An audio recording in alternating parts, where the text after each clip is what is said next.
I'm so excited about the Empower Women in Shared Mobility programme.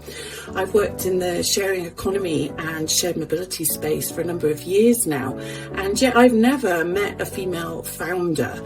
So if programmes like this can balance that out and I can see more female founders in this space, it can only be a good thing. I truly believe businesses which are led by women and which have women at the decision-making table tend to be more equitable and innovative in their approach. This is one of the reasons why I support this program. The Empower Women in Shared Mobility program is the right step in this direction. I think many of our professions would be better off having a better balance of male and female contributors. And that's because problem solving from a female perspective can often be different compared to a male perspective. Transportation and shared mobility is one of those professional domains that's still a bit out of balance.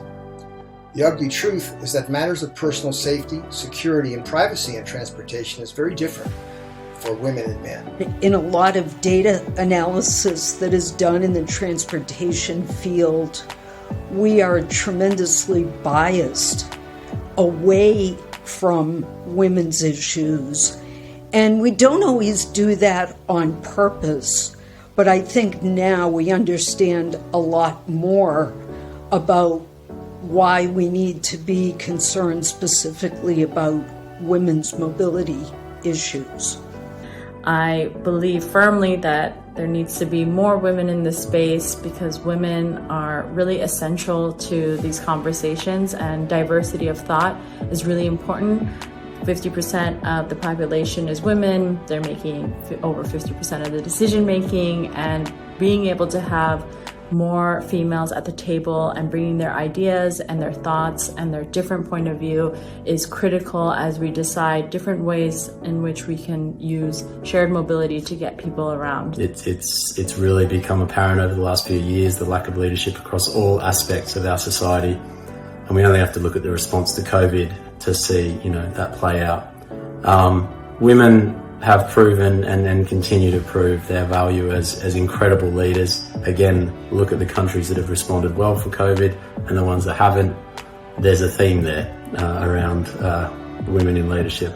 Most of the transportation modes and the technology associated with those modes was originally developed for men. I think that some innovations in the shared mobility space can be gender biased. For example, I don't think we've sufficiently handled shared mobility for mothers with children. I'm not saying that a male innovator couldn't address this, but that a female innovator would be more likely to think of it, and a female entrepreneur would be more likely to focus on it. And a female manager might be more likely to manage it, at least from a sensitivity perspective. I particularly love it because it's an industry that's constantly changing. And as our focus has become things like accessibility and equity, there's a lot of work for us to still do in that area. I truly believe that sharing in the mobility business today is indispensable. Cities, as we see, have realized they can become resilient and truly human-centered if they focus their mobility models on accessibility and not on ownership.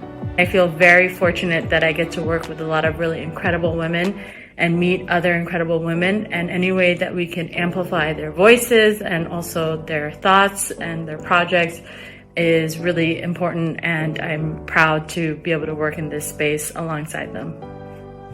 The world of mobility, shared mobility in particular, would benefit from more female contributors and more women leaders. We need mobility, we need women in mobility, and also I encourage you all to be involved because you get to work with Sandra, who is an absolute shining light of the power of great female leadership in this space.